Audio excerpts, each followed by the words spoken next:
Hello everyone, it's me Priyanka Verma, faculty member of Gyan Sagar NET classes Hisar. So students, in last video हम लोग कर रहे थे criticism, और क्रिटिसिज्म के अंदर हम पढ़ चुके हैं कि क्रिटिसिज्म क्या होता है, क्रिटिसिज्म की इंपॉर्टेंस क्या है लिटरेचर के अंदर, क्यों जरूरी है, कैसे किया जाता है। सारे हमने अलग अलग मेजर क्रिटिक्स भी कर चुके हैं, थोड़ी थोड़ी बात कर चुके हैं, और किन किन पॉइंट ऑफ व्यू से किसी टेक्स्ट को क्रिटिसाइज किया जा सकता है वो भी हम कर चुके हैं इन लास्ट वीडियो। ठीक है, और इसके साथ ही हम एक राइटर भी कर चुके हैं, एक क्रिटिक कर चुके हैं, प्लेटो को। क्लियर है। आज हमारा जो राइटर है, क्रिटिक है, वो है एरिस्टोटल। ठीक है, एरिस्टोटल का क्या पॉइंट ऑफ व्यू रहता है, क्या उन्होंने पोइट्री को डिफेंड किया है या उन्होंने भी प्लेटो की तरह ही पोइट्री को ब्लेम किया है, देख लेते हैं। तो स्टार्ट करते हैं। एरिस्टोटल का बैकग्राउंड आता है सबसे पहले अपने पास, और वो है 1384 to 1322 BC, born in Stagira Greek and died in Euboea. ठीक है, यहाँ पे इनका बर्थ होता है। ठीक है, और डाइड ये कहाँ पे होते हैं, टियोबोए के अंदर होते हैं, जो एक नॉर्मल सी चीज है, आप इसको इजीली याद कर सकते हो। क्लियर है। Tutor of Alexander the great around 343 BC। ठीक है, ये किसका ट्यूटर रह चुका है, अलेक्जेंडर द ग्रेट का ट्यूटर रह चुका है। क्लियर है। Aristotle student of Plato and founder of the Lyceum. ठीक है, एरिस्टोटल जो है वो किसका स्टूडेंट रह चुका है, प्लेटो का स्टूडेंट रह चुका है, और इसने एक चीज फाउंड की है, लैक्यूम। ठीक है, लैक्यूम का फाउंडर है। एक वर्क लिखा है इन्होंने, पोएटिक्स, जो कि इनका मेजर वर्क कंसीडर किया जाता है। मेजर वर्क है पोएटिक्स, जो कि किस चीज पर आर्ग्यू करता है, to argues that poetry is a philosophical and theoretic not dangerous. यानी कि ये क्या बात करते हैं पोइटिक्स के अंदर, जैसे प्लेटो की बात आती है। प्लेटो हमने पिछली क्लास में कर चुके हैं कि प्लेटो बोलता है कि पोइट्री जो है वो डेंजरस है एक आइडियल सोसाइटी के लिए, इसीलिए पोइट को बैनिश कर देना चाहिए एक आइडियल सोसाइटी से। क्लियर है। बट यहाँ पे पोइटिक्स के अंदर जो एरिस्टोटल है वो किस चीज को डिफेंड कर रहे हैं, पोइट्री को डिफेंड कर रहे हैं, और वो बोल रहे हैं कि पोइट्री जो है वो फिलोसफिकल है और एक थेरेपी है। ठीक है, जो कि कभी डेंजर साबित नहीं होती है। ठीक है, जब हम कोई भी पोइट्री या कुछ पढ़ते हैं, कई बार हमारे माइंड के अंदर कोई चीजें चल रही होती हैं, और हम पोइट्री को जब पढ़ते हैं तो जो हमारे इमोशन है वो किसी ना किसी तरीके से वो बाहर निकल के आते हैं, तो वो एक तरीके से हमारे लिए क्या है, थेरेपी का काम करते हैं। और जो फिलोसफिकल कैसे हैं कि कई बार हमें वो सजेस्ट भी कर देती है, मोटिवेट भी कर देती है कि ये चीज हो चुकी है लेकिन ये चीज हो सकती है, शुड बी। ठीक है, तो जब हमें शुड बी का ये मोटिवेट करती है तो ये हो जाती है फिलोसफिकल। क्लियर है। एरिस्टोटल की पोइटिक्स देख लेते हैं। 1335 BC के अंदर ये पब्लिश होती है। ठीक है, रिप्लाई टू प्लेटो, जो प्लेटो ने अपनी रिपब्लिक बुक के अंदर पोइट्री को ब्लेम किया था कि ये जो मदर ऑफ लाइज है, पोइट को बैनिश कर देना चाहिए था, इवन फ्लूट को भी बैनिश कर दिया था कि आइडियल सोसाइटी से इसको बैन कर दो। तो सारी की सारा जो चीजें लिखी हैं वो रिप्लाई के लिए लिखा है पोइटिक्स एरिस्टोटल ने। ठीक है, इन डिफेंस ऑफ पोइट्री, जो कि फोकस किस चीज पे करती है, why poetry is useful, philosophical and necessary. इन्होंने बताया कि पोइट्री क्यों यूजफुल है, क्यों नेसेसरी है, और कैसे फिलोसफिकल है। ये सारी चीजें इन्होंने किस चीज के अंदर कवर की हैं, पोइटिक्स के अंदर कवर की हैं। क्लियर है। What is poetry. ठीक है, अब इन्होंने अलग अलग तरीके से डेफिनेशन दी है पोइट्री की। ठीक है, जैसे प्लेटो ने भी पोइट्री की डेफिनेशन दी है, पोइट की दी है, पोइट को बोला है कि ये तो मिमिसिस करते हैं, कॉपी की कॉपी करते हैं।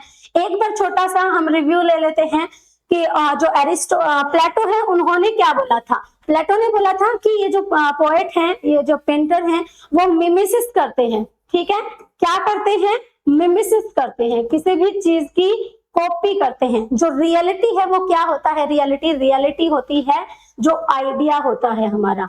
ठीक है, आइडिया या फिर फॉर्म जो होती है वो होता है रियलिटी। ठीक है, रियलिटी जो एक पेंटर के या एक बंदे के माइंड में, जैसे कारपेंटर का हमने एग्जांपल लिया था कि कारपेंटर के माइंड में जब एक चेयर बनाने का आइडिया इन्वेंट होता है, उसको रियलिटी माना है प्लेटो ने, ना कि एक फिजिकल फॉर्म में जब उसने कन्वर्ट कर दिया उस चेयर को, उसको रियलिटी नहीं माना, उसको उन्होंने क्या बोल दिया कि ये तो मिमेसिस है, ये तो आइडिया की कॉपी है। और जो पेंटर और पोएट करता है वो उसको उस आइडिया से ट्वाइस या थ्राइस रिमूव कर देता है रियलिटी से। ठीक है, ये है प्लेटो का पॉइंट ऑफ व्यू। क्लियर है। अब यहाँ पे जो एरिस्टोटल है वो क्या बोलता है मिमेसिस के बारे में, वो देख लेते हैं। Imitation of man in action. ठीक है, किसकी इमिटेशन है? Man in action, not static objects. ठीक है, यहाँ पे एरिस्टोटल डिफेंड करते हुए बोलता है कि जो पोएट पेंटर जो होते हैं वो सिर्फ स्टैटिक ऑब्जेक्ट को कॉपी नहीं करते हैं। यहाँ पे जो पोएट या पेंटर या कोई भी अदर आर्टिस्ट होता है वो किस चीज को कॉपी करता है? मैन इन एक्शन, जो आदमी के द्वारा काम किया गया है, जो काम हो रहा है उसको कॉपी किया गया है, ना कि जो ऑब्जेक्ट है उसको कॉपी किया गया है। क्लियर है, समझ आ गया होगा प्लेटो का पॉइंट ऑफ व्यू और एरिस्टोटल का पॉइंट ऑफ व्यू आपको समझ आ गया होगा। नेक्स्ट देखते हैं, human instinct will learn through imitation from childhood. यहाँ पे इन्होंने एग्जाम्पल दिया है कि देखो जैसे आप कैसे बोल सकते हो कि जो भी आइडिया माइंड में आता है या जो भी चीजें आप कर रहे हो, बिल्ड कर रहे हो, इन्वेंट कर रहे हो, वो आप मिमेसिस कर रहे हो, कॉपी की कॉपी कर रहे हो, ये आप कैसे बोल सकते हो? अगर देखा जाए, यूनिवर्सली देखा जाए तो हम एक छोटा जो बच्चा होता है वो भी किस तरीके से सीखता है? देख के ही सीखेगा किसी से। छोटा बच्चा अगर पानी भी मांगेगा, भूख खाना भी मांगेगा, तो पहले वो ऑब्जर्व करेगा एनवायरनमेंट के अंदर कि अगर तेरे को भूख लगी है तो किस जेस्चर के साथ तुझे खाना मांगना है, पानी मांगना है, और उस जेस्चर को देते ही आपको खाना या पानी मिल जाएगा। वो ऑब्जर्व करेगा इन चीजों को, और जैसे ही ऑब्जर्व करता है तो वो सीख जाता है इन चीजों को, और सीखते ही वही रिपीटेडली वही प्रोसेस करना स्टार्ट कर देता है। तो उसको हम मिमेसिस कैसे कह सकते हैं? ये तो हमारा एक यूनिवर्सली नेचर है। ठीक है, समझ आ गया होगा। नेक्स्ट इन्होंने बोला है एरिस्टोटल ने, पोइट्री वर्सेस हिस्ट्री। जो हिस्ट्री है, history tells what happened and poetry tells what could be, what could should. ठीक है, यानी कि इन्होंने बोला कि भाई पोइट्री जो होती है वो हमें ये सिखाती है कि जो क्या हो सकता है आगे। ठीक है, क्या हो सकता है। एक बार मैं ये इरेज कर देती हूँ, यहां से दिख जाएगा अच्छे से।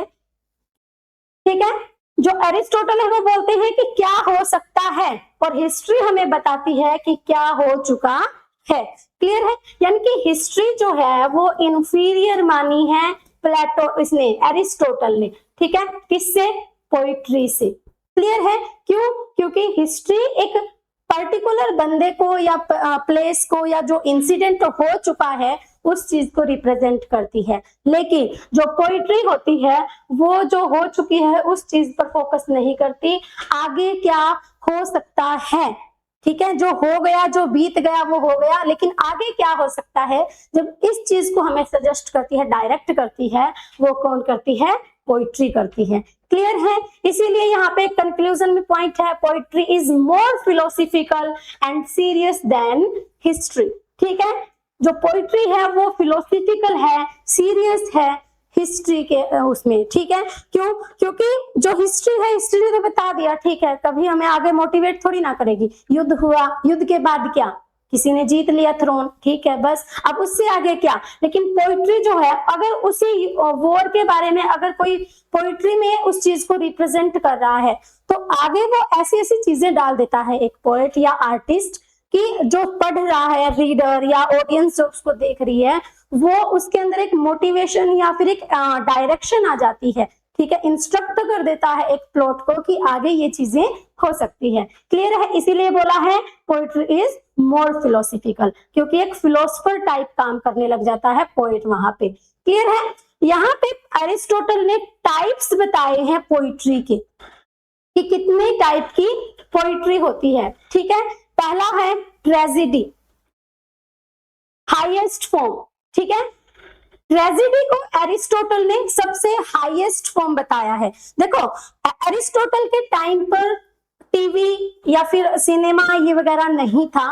ठीक है, उस टाइम पे क्या था, स्टोरी को बताया कैसे जाएगा, सुनाया कैसे जाएगा, उस पॉइंट ऑफ व्यू पे बात चल रही थी। ठीक है, अब तो टीवी में अगर कोई भी ट्रेजेडी है, कॉमेडी है, एपिक है, वो चीजें आप देख सकते हो, तो वो चीजें एक ही जैसी थोड़ी सी हमारे सामने आती हैं। लेकिन पहले के टाइम पे टीवी नहीं था तो ये चीजें सुनाई जाती थी। तो किसका सबसे ज्यादा असर पड़ेगा उस चीज पर फोकस किया है एरिस्टोटल ने। ठीक है, इसीलिए बोला कि ट्रेजेडी जो होती है ना वो हाईएस्ट फॉर्म है। ठीक है, एरिस्टोटल्स मेन कंसर्न, ठीक है, इनका कंसर्न सबसे ज्यादा किस पर रहा है, ट्रेजेडी के ऊपर। क्लियर है, आपने मास्टर्स के अंदर पढ़ा भी होगा पॉलिटिक्स के अंदर, जो ट्रेजेडी के हर एक पॉइंट ऑफ व्यू पे बात की है एरिस्टोटल ने। क्लियर है, एपिक के बारे में इन्होंने क्या बोला है, like होमर्स Iliad but tragedy is more effective, यानी कि एपिक को इन्होंने ये बोला कि एपिक से ज्यादा ट्रेजेडी जो है वो मोर इफेक्टिव होती है। क्लियर है, एपिक बहुत बड़ा हो जाता है, उसके अंदर इंसिडेंट क्या है, एक दिन में होने वाली स्टोरी नहीं है कि एक दिन में ये हो गया, कोई किसी को लव एंगल हो भी गया और वो चीजें सारी की सारी एक साथ में हो गई, शादी भी हो जाती है, टूट भी जाती है, वो आप 3 घंटे के अंदर देख लेते हो ट्रेजेडी के अंदर। ठीक है, और मतलब जन्म से लेकर डेथ तक का पूरा प्रोसेस आप ट्रेजेडी के अंदर देख लेते हो। बट एपिक की अगर बात करें तो वो एक दिन की स्टोरी नहीं होती है, बहुत लेंथी चीजें हो जाती हैं। क्लियर है, कॉमेडी की अगर बात करें तो कॉमेडी में है डील्स विद इंफीरियर कैरेक्टर्स। ठीक है, एक सीरियल आता होगा, छोटा सा आता है, नाम तो है उसका मेरे को ध्यान नहीं आ रहा, मतलब कोई भी कार्टून टाइप, जोक टाइप जो भी सीरियल आता है, यानी कि एक कैरेक्टर को वहां पे लिया जाता है, वहां पे उसकी कोई भी इंसिडेंट को दिखाने की बजाय, उसकी रियलिटी को दिखाने की बजाय वहां पे क्या दिखाया जाता है, उसकी बेइज्जती ज्यादा करवाई जाती है। ठीक है, एक बेवकूफ कैरेक्टर दिखाया जाता है कॉमेडी के अंदर, उसका मजाक बनाया जाता है। क्लियर है, अब नेक्स्ट है अदर फॉर्म के बारे में इन्होंने बात की है, दत्यारंभ एंड लिरिक मेंशन ब्रीफली। ये कुछ एक टॉपिक के बारे में बात की, यहाँ पे सिर्फ इन्होंने पॉलिटिक्स के अंदर इनका नाम लिया है, सिर्फ यहाँ पे ये बता रहे हैं कि ऐसे सॉन्ग होते हैं जैसे मैरिज सॉन्ग हो गया, प्रेयर हो गया, या फिर कोई और जैसे सॉन्ग वगैरह जो होते हैं वो इस फॉर्म के अंदर आते हैं। क्लियर है, नेक्स्ट है अपने पास, यहाँ पे ट्रेजेडी की डेफिनेशन दी है एरिस्टोटल ने कि ट्रेजेडी होती क्या है। Tragedy is an imitation of an action that is serious. एक सीरियस एक्शन की बात की गई है, ऐसे नहीं है कि किसी भी एक्शन को उठा लिया गया है। ठीक है, कंप्लीट हो जो certain magnitude, language embellished with each kind of artistic ornament, the several kinds being found in separate parts of the play in the form of action, not of narrative, through pity and fear, effecting the catharsis of such emotion। यानी कि यहाँ पे tragedy के बारे में Aristotle ने बोला कि आपके पास एक कंप्लीट इंसिडेंट होना चाहिए, ठीक है, और सीरियस इंसिडेंट होना चाहिए, कंप्लीट एंड सीरियस होना चाहिए, ताकि जब आप किसी भी उसके अंदर अगर टेक्स्ट के अंदर एक ट्रेजेडी को डालते हो तो जो इफेक्ट आप डालना चाह रहे हो रीडर के ऊपर, ऑडियंस के ऊपर, वो पूरा का पूरा आना चाहिए। क्लियर है, जिसके अंदर ट्रेजेडी के अंदर किस किस चीज की बात की गई है, पिटी एंड फियर। ठीक है, इन दोनों का होना बहुत ज्यादा जरूरी है, तभी एक ट्रेजेडी जो है वो अच्छे से कैथारसिस को रिप्रेजेंट कर पाती है। कैथारसिस जो होता है प्यूरिफिकेशन ऑफ इमोशन, परगेशन, ये वाली चीजें जब होती हैं, आगे पढ़ेंगे अच्छे से, यानी कि इन सारी चीजों को मिला के जब एक टेक्स्ट लिखा जाता है वो होता है ट्रेजेडी। क्लियर है, अदर एलिमेंट की बात की है इन्होंने जो ट्रेजेडी के अंदर बहुत ज्यादा इंपॉर्टेंस रखते हैं। ठीक है, एक ट्रेजेडी को लिखते टाइम किन किन मेजर सोर्सेज की इंपॉर्टेंस होती है, कौन सी चीजें ज्यादा इंपॉर्टेंट होती हैं, उनकी बात की है, और वो है फर्स्ट ऑफ ऑल अगर हम देखें तो वो है प्लॉट, और जिसको एरिस्टोटल ने बोला है द सोल ऑफ ट्रेजेडी। ये PYQ है, ठीक है, PYQ है ये, ठीक है, द सोल ऑफ ट्रेजेडी किसको बोला है, प्लॉट को बोला है। करेक्टर है, थॉट है, डिक्शन है, मेलेडी है, स्पेक्टेकल है। ये क्रोनोलॉजी में याद कर लेना, पीवाईक्यू है कि क्रोनोलॉजी में पूछे जाते हैं, आपको सीक्वेंस में लगाने होते हैं ये, ठीक है। तो इनका सीक्वेंस एक बार ध्यान से याद कर लेना। क्लियर है? अब बोला है इन्होंने प्लॉट के बारे में, द आइडियल प्लॉट, कि एक आइडियल प्लॉट कैसा होता है। Unity of action, one main plot, सब प्लॉट शुड नॉट डिस्ट्रैक्ट, ठीक है। यानी कि जो एरिस्टोटल ने बोला कि ट्रेजेडी के अंदर मेन प्लॉट जो होता है ना, स्टोरी जहां से स्टार्ट की जाती है, जिस पॉइंट ऑफ व्यू को दिखाने के लिए जिस प्लॉट का यूज किया जाता है, जिस मतलब थॉट का यूज किया जाता है, जिस थॉट को फॉरवर्ड करने की बात की जाती है, वो मेन रहना चाहिए। और उस मेन प्लॉट के साथ साथ अगर आप सब प्लॉट को इंक्लूड करते रहोगे, मतलब कि एक इंसिडेंट को इधर से उधर घुमाते रहोगे और जो चीज होनी है उस पे आओगे ही नहीं, तो वो कहीं ना कहीं डिस्ट्रैक्ट हो जाती है, ठीक है। यानी कि आपका मेन इंसिडेंट जो होना चाहिए स्टोरी के अंदर, जिस पॉइंट ऑफ व्यू की आप बात कर रहे हो, जैसे कि फेमिनिज्म पॉइंट ऑफ व्यू को दिखाना चाह रहे हो आप किसी भी टेक्स्ट के अंदर, ठीक है। और फेमिनिज्म पॉइंट ऑफ व्यू को अगर दिखाना चाह रहे हो, आप बात कर रहे हो फीमेल्स की, ठीक है, उनकी रेपुटेशन की, उनकी इक्वालिटी की, ठीक है, उनके एक्सपीरियंस की, लेकिन अगर आप बात वापस से सोसाइटी के पॉइंट ऑफ व्यू पे घुमा देते हो कि सोसाइटी का पॉइंट ऑफ व्यू ये आएगा, उसके हिसाब से ये करनी चाहिए, आप बीच में अमीरी गरीबी का बात लेके आ जाते हो, आप बीच में स्ट्रक्चर की बात करने लगते हो, तो वो कहीं ना कहीं जो मेन प्लॉट था कि आप बात किस पे करना चाह रहे थे, फेमिनिज्म पर, यानी कि क्वेश्चन जो होना चाहिए उससे आप भटक जाते हो, ठीक है। वो बोला है एरिस्टोटल ने कि उससे भटकना नहीं है, जो मेन प्लॉट है आपकी स्टोरी का वो मेन प्लॉट रखो, सब प्लॉट्स के साथ किसी भी स्टोरी को डिस्ट्रैक्ट मत करो। क्लियर है? जो आपके पास जो भी प्लॉट है, जो भी इंसिडेंट है, वो कंप्लीट होना चाहिए, must have beginning, middle and with cause effect chain, यानी कि आपके पास चीजें क्या होनी चाहिए, कंप्लीट होना चाहिए। पहली बात तो ये कि कोई भी इंसिडेंट अगर आप स्टोरी के अंदर दिखा रहे हो तो आपको उसकी पूरी की पूरी नॉलेज होनी चाहिए, उसका आपको पता होना चाहिए कि स्टार्ट कहाँ से हुई है स्टोरी, कोई भी इंसिडेंट का स्टार्टअप कहाँ से हुआ है, ठीक है, और वो बीच में उसके साथ क्या हुआ है, मिड क्या रहा है, और मिड के बाद उसका एंड क्या होगा, ठीक है, क्लाइमेक्स क्या होगा। ये तीनों चीजें आपको पता होनी चाहिए, और ये तीनों चीजें तभी होंगी जब आपको कंप्लीट नॉलेज होगी किसी भी इंसिडेंट की। क्लियर है? और ये नहीं है कि आप सिर्फ अपने मर्जी से टेक्स्ट के अंदर कुछ भी डाल सकते हो, नहीं, आपका ये चेन होनी चाहिए एक अच्छे से, कॉज इफेक्ट, यानी कि लॉजिक होना चाहिए इंसिडेंट के अंदर जो भी चीज हो रही है, ठीक है। कोई भी लॉजिक के बगैर, कोई हीरो है रास्ते पे जा रहा है और आते ही एकदम से गुंडों ने आके उसके ऊपर हमला कर दिया और उसको मार दिया, ये कोई लॉजिक नहीं है, और ये बताया ही नहीं कि क्यों उन क्रिमिनल्स ने उसके ऊपर अटैक किया। जब आप इस चीज का पहले से इन्वायरमेंट नहीं बनाओगे कि क्या पीछे का रीजन रहा कि एकदम से आके अटैक किया गया है, आप इसका इन्वायरमेंट बनाओ, उसके बाद लॉजिक के साथ उसके ऊपर अटैक जब होता है तब वो एक क्लियर और कंप्लीट प्लॉट बनेगा, ठीक है। यानी कि लॉजिक के साथ होना चाहिए, इफेक्ट तभी पड़ता है किसी भी चीज का। क्लियर है? नेक्स्ट है नेसेसरी होनी चाहिए चीजें, ठीक है। Events must follow logically, avoid coincident, मैंने पहले ही बता चुकी हूँ आपको कि लॉजिक होना चाहिए, और जो कोइंसिडेंट्स होते हैं ना कि अच्छा वो तो कोइंसिडेंटली मिल गया था इसीलिए हमने उसको मार दिया, ऐसा नहीं है, ठीक है। ऐसी चीजें जब आप करोगे तो वो बेवकूफी वाली बात होगी, किसी भी टेक्स्ट के अंदर या किसी भी मूवी के अंदर या किसी भी चीज के अंदर आप ऐसी चीजें करोगे तो वो बेवकूफी वाली बात होगी, कोइंसिडेंट से कोई भी टेक्स्ट नहीं लिखा जाता।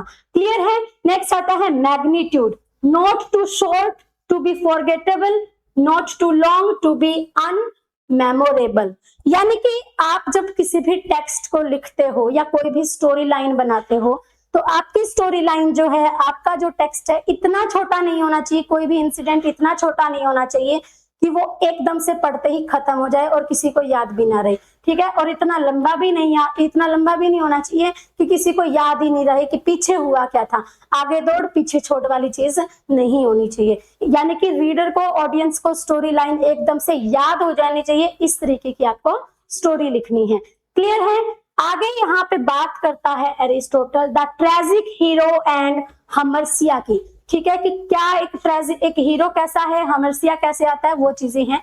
ठीक है, हीरो जो है वो कैसे दिखाया है, नाइदर परफेक्टली वर्चुअस और नॉर विलेनियस। ठीक है, रिलेटेबल टू ऑडियंस, यानी कि ना तो देवता होना चाहिए और ना मतलब कि ऐसा बिल्कुल वो दिखना चाहिए, विलन टाइप नहीं होना चाहिए। ठीक है, ना तो देवता और ना ही विलन। ठीक है, रिलेटेबल होना चाहिए ऑडियंस की, हमारे जैसा होना चाहिए कि हम कर्म भी करते हैं, कांड भी करते हैं। ठीक है, तो हमारे जैसा बंदा होना चाहिए, तो हम रिलेट कर पाते हैं स्टोरी के अंदर। क्लियर है, वरना फिर अगर बहुत ज्यादा विलन दिखा दिया तो वो विलन की कैटेगरी में आएगा, और अच्छा परफेक्ट वर्चुअस दिखा दिया तो वो गॉड ही बन जाएगा, देवता बन जाएगा। ठीक है, आपको ऐसा हीरो यूज नहीं करना है ट्रेजेडी के अंदर। क्लियर, किसकी बात कर रहा है, ट्रेजेडी के अंदर। ऐसा नहीं है कि हर किसी चीज के अंदर आप अगर गॉड को दिखा रहे हो, गॉड को रिप्रेजेंट कर रहे हो, तो वो वर्चुअस ही दिखाना पड़ेगा। ऐसा नहीं है कि आप वर्चुअस नहीं दिखा रहे हो उसको, आप उसको विलन टाइप भी दिखा रहे हो, नहीं। आपको एक ट्रेजेडी की बात बताई जा रही है कि ट्रेजेडी के अंदर एक कैरेक्टर कैसा होना चाहिए, वर्चुअस भी होना चाहिए और विलन के टाइप का भी होना चाहिए। क्लियर है, हाई स्टेटस, किंग नोबल, यानी कि जो कैरेक्टर आप यूज करते हो, जो हीरो आप यूज करते हो, वो उसकी जो रेपुटेशन है वो एक बिग पर्सन की होनी चाहिए, फेमस पर्सन की होनी चाहिए। ठीक है, लाइक किंग।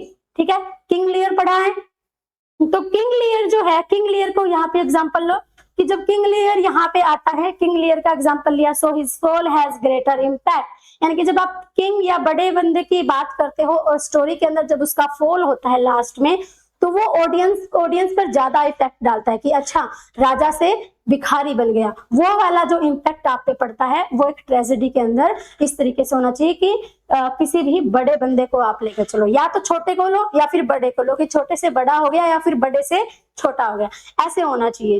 क्लियर है, नेक्स्ट आता है हमरसिया, ट्रेजिक फ्लो और error in judgement, not moral depravity, यानी कि जो ट्रेजिक फ्लो जिसके अंदर होता है, कैरेक्टर के अंदर ट्रेजिक फ्लो आता है ट्रेजेडी के अंदर। क्लियर है, ओथेलो पढ़ा होगा शेक्सपियर का, ओथेलो के अंदर एग्जांपल लेते हैं कि जो ओथेलो था वो किसी दूसरे के बहकावे में आकर अपनी वाइफ का मर्डर करवा देता है।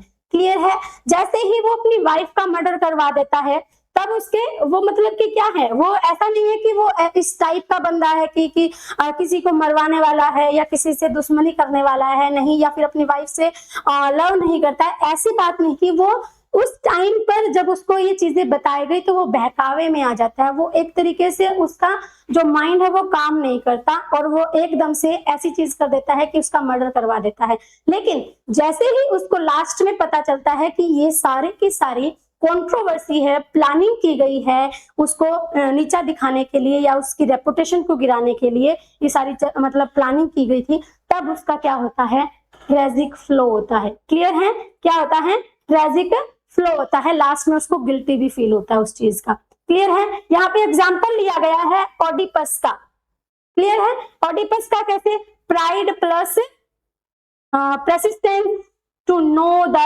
ट्रूथ, यानी कि यहाँ पे क्या है कि जब शुरुआत में किसी चीज का प्राइड होता है हमें, ठीक है, और बाद में किसी चीज के बारे में हमें सच की जानकारी हो जाती है, ठीक है, हम गुस्से में ये चीज कर देते हैं। जैसे ओडिपस के अंदर क्या था, फ्लो में बिना जानकारी के अपने फादर का मर्डर करवा देता है, बट लास्ट में उसको पता चलता है कि ये तो तेरा ही फादर था। ठीक है, यानी कि बाद में मर्डर करवाने के बाद में पता चलता है, तो उसका फिर ट्रेजिक फ्लो होता है। ठीक है, ओडिपस का।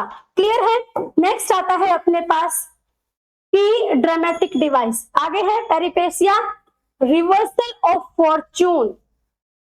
पेरिपेसिया टर्म भी आप देख लेना कि क्या है क्या नहीं है, रिवर्सल ऑफ फॉर्चून, जैसे किंग से बैगर बन जाना, मैं आपको पीछे बता चुकी हूँ। जैसे आप एक नोबल पर्सन अगर किसी को लोगे, हीरो के बारे में बात की कि ट्रेजिक हीरो कैसा होना चाहिए, तो आप जब किंग को लोगे और वो लास्ट में क्लाइमेक्स के टाइम वो क्या बन जाएगा, बैगर बन जाएगा, तो वो आपको ज्यादा इफेक्टिव होगा। क्लियर है, एनाग्नोसिस मैं बता चुकी हूँ, recognition, discovery, this was my son all along, यानी कि आपको बाद में पता चलता है, आप काम करके आ चुके हो स्टोरी के अंदर शुरुआत में, लेकिन वो चीजें आपको बाद में पता चलता है कि अच्छा, जिसके साथ मैं बदला ले रहा था, फाइट कर रहा था, षड्यंत्र रच रहा था, वो तो मेरा खुद का अपना है। क्लियर है। जैसे ओडिपस को बाद में पता चला कि वो तो तेरे खुद का फादर था, रियलिटी में वो तेरा फादर था। या ओथेलो को पता चलता है कि जो तेरी वाइफ है उसकी कोई गलती नहीं थी, लास्ट में पता चलने पर क्या हो गया, बात पछताए क्या हो, जब चिड़िया चुग गई खेत। ठीक है, बाद में पता चलता है इनको इस चीज के बारे में। ठीक है, बेस्ट ट्रेजेडी क्या बताइए, हैव बोथ पेरिपेसिया एनाग्नोरिसिस टुगेदर। ठीक है, यानी कि एक बेस्ट ट्रेजेडी क्या होती है, एक बेस्ट ट्रेजेडी टेक्स्ट क्या होता है, जब आप इसके अंदर एक मतलब कि आप किसी का फ्लो भी दिखाओ, रिवर्सल ऑफ फॉर्चून भी दिखा दो, और एकदम से आपको किसी चीज की डिस्कवरी भी हो, रिकॉग्नाइजेशन भी हो। ठीक है, यानी कि पेरिपेसिया एंड एनाग्नोरिसिस जिसमें भी साथ होगा वो आपका क्या हो जाएगा, बेस्ट ट्रेजेडी बन जाएगी। क्लियर है। नेक्स्ट अपने पास आता है यहाँ पे एरिस्टोटल वर्सेस प्लेटो। ठीक है, जो हमारा मेन मकसद है यहाँ पे पढ़ने का क्रिटिसिज्म के अंदर, कि प्लेटो और एरिस्टोटल के पॉइंट ऑफ व्यू में क्या डिफरेंसेस है वो देख लेते हैं। प्लेटो जो है वो क्या बोलता है कि पोइट्री जो है कॉपी ऑफ कॉपी है। क्लियर है, बता दिया मैंने कि जो आइडिया है वो मेन रियलिटी है, प्लेटो ने माना, और जो आइडिया को फिर फिजिकल फॉर्म में एड्रेस किया जाता है या बना दिया जाता है, रिप्रेजेंट किया जाता है, वो उसकी कॉपी है। ठीक है, जो कि फॉल्स होती है और मॉरली डेंजरस मानी जाती है। क्लियर है, ये कर चुके हैं। अब यहाँ पे एरिस्टोटल भी हम पढ़ चुके हैं, देख चुके हैं, तो निकाल लेंगे कि एरिस्टोटल क्या बोलता है कि इमिटेशन ऑफ एक्शन। ठीक है, हमने पीछे बात की ना कि जो पोइट्री होती है वो इमिटेशन तो करती है, बट इमिटेशन भी किस चीज की, एक्शन की। ठीक है, रिवील्स यूनिवर्सल ट्रूथ, टीचेस। ठीक है, यूनिवर्सल ट्रूथ को हमें बताती है, हमें सिखाती है सारी चीजें कि अभी इस कोई भी सोसाइटी है, हम जैसे घर के अंदर आइसोलेटेड होके रहते हैं, तो आइसोलेशन होने के बाद हमें पता ही नहीं है कि इस रूम के बाहर क्या हो रहा है। ठीक है, लेकिन जो पोइट्री है वो जब किसी के काम की, एक्शन की जब कॉपी करेगा और हम अंदर आके जब पढ़ेंगे इस चीज को, तो हमें उस चीज का यूनिवर्सली ट्रूथ से हमें बताएगी, फेस करवाएगी कि हाँ भाई ये चीजें बाहर ऐसी हो रही हैं, बेशक तू अंदर बैठा है, यहाँ पे कुछ नहीं है, बाहर होने वाली सारी चीजें ही रियलिटी है, ये चीज तो ये बताता है। क्लियर है। मिमेसिस इज नेचुरल, ठीक है, pleasurable and essential for human learning. ठीक है, मैंने पीछे बात कर चुकी हूँ कि जब एक बच्चा एनवायरनमेंट से किसी भी चीज को ऑब्जर्व करता है, सीखता है, उसके बाद ही वो डेली लाइफ रूटीन के जो काम है वो धीरे धीरे सीखता है, जो कि हमारा क्या है, नेचुरल चीज होती है। ठीक है, प्लेजरेबल होती है। क्लियर है। नेक्स्ट यहाँ पे है catharsis, Aristotle's answer to Plato. Plato charges, Plato का क्या चार्ज रहा, poetry sustains irrational emotion makes citizen weak। ठीक है, और एरिस्टोटल का क्या रिप्लाई है इस चीज के ऊपर, tragedy arouse pity fear in order to purge them. Clear है, यानी कि प्लेटो बोलता है कि पोइट्री जो है वो इरैशनल चीजें लेकर आती है, इमोशन, सिर्फ इमोशन लेके आती है, और सिटीजन को वीक बनाती है, देवताओं को रोता हुआ दिखाते हैं। तो जो सिटीजन है उनके माइंड के अंदर जो एक थॉट जाता है वो कहीं ना कहीं उनको वीक बना देता है, ये प्लेटो का मानना है।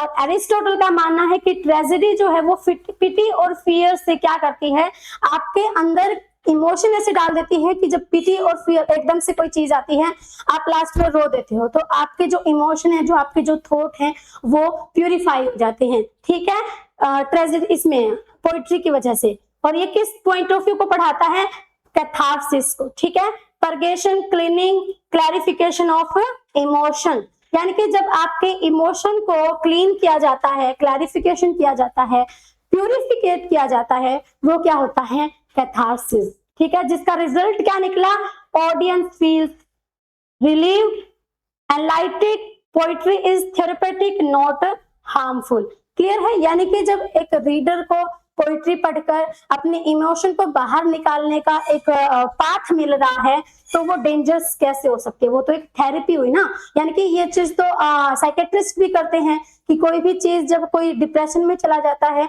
तो उसको ऐसी ऐसी चीजें करवा करवाता है कि वो अपने इमोशन पे काबू नहीं रख पाता और वो रोना स्टार्ट कर देता है ताकि उसके इमोशन जो अंदर भरे हुए हैं वो बाहर निकल पाए। ठीक है, तो वो तो हमारी पोइट्री भी कर रही है, तो यानी कि ये एक थेरेपी है, ना कि डेंजरस है।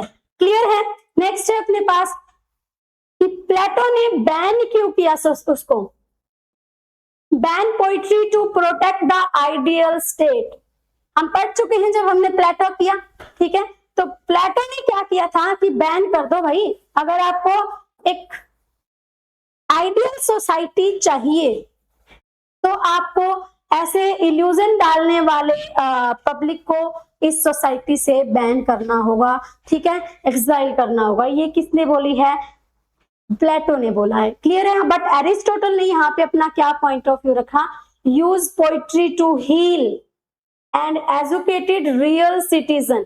ठीक है, यानी कि इन्होंने बोला कि भाई अगर आप बोल रहे हो कि जो आइडियल स्टेट से बैन कर दो इनको पोएट्स को, तो ये सही बात नहीं है। ठीक है, पोइट्री जो है ना वो हील करती है सोसाइटी को, सिटीजन्स को। ठीक है, और वहां के सोसाइटी के बंदों को एजुकेट करती है कि किस तरीके से आप किसी भी चीज को सीख सकते हो। फिलोसफिकल बोला ना, तो एक फिलोसफर होता है पोएट, यानी कि आपको समझाता है कि जो हो गया सिर्फ वो नहीं है, आगे ये चीजें हो सकती हैं, उस पॉइंट ऑफ व्यू पे भी आप बात करो। क्लियर है। तो वो हमें कौन सिखाता है, एरिस्टोटल सिखाता है कि पोइट्री जो है वो मदर ऑफ लाई नहीं है, इल्यूजन ऑफ इल्यूजन नहीं है, वो रियल एक थेरेपी है, एक फिलोसफिकल पॉइंट ऑफ व्यू है कि किसको कैसे समझाया जा सके, अपने इमोशन को कैसे प्यूरिफाई किया जा सके। क्लियर है। ये चीज किसने बताई है, हमें एरिस्टोटल ने बताई है। समझ आ गई होगी सारी चीजें। प्लेटो का क्रिटिसिज्म समझ आ गया होगा। प्लेटो ने बोला बैनिश कर दो, मदर ऑफ लाई है पोइट्री, लेकिन एरिस्टोटल ने बोला कि मदर ऑफ लाई नहीं है, मिमेसिस नहीं करती, इमिटेशन किसकी करती है, ऑब्जेक्ट की नहीं करती, किसी के काम की करती है, इमिटेशन ऑफ एक्शन। क्लियर है। इन दोनों ने बोला इंफीरियर है पोइट्री, प्लेटो ने बोला, और इंफीरियर हिस्ट्री है पोइट्री से, वो किसने बोला, एरिस्टोटल ने बोला। क्लियर है, ये चीजें समझ आ गई होगी। तो आज की क्लास में इतना काफी है, बाकी नेक्स्ट क्रिटिक करेंगे हम नेक्स्ट क्लास में। आज के लिए इतना काफी है। Thank you.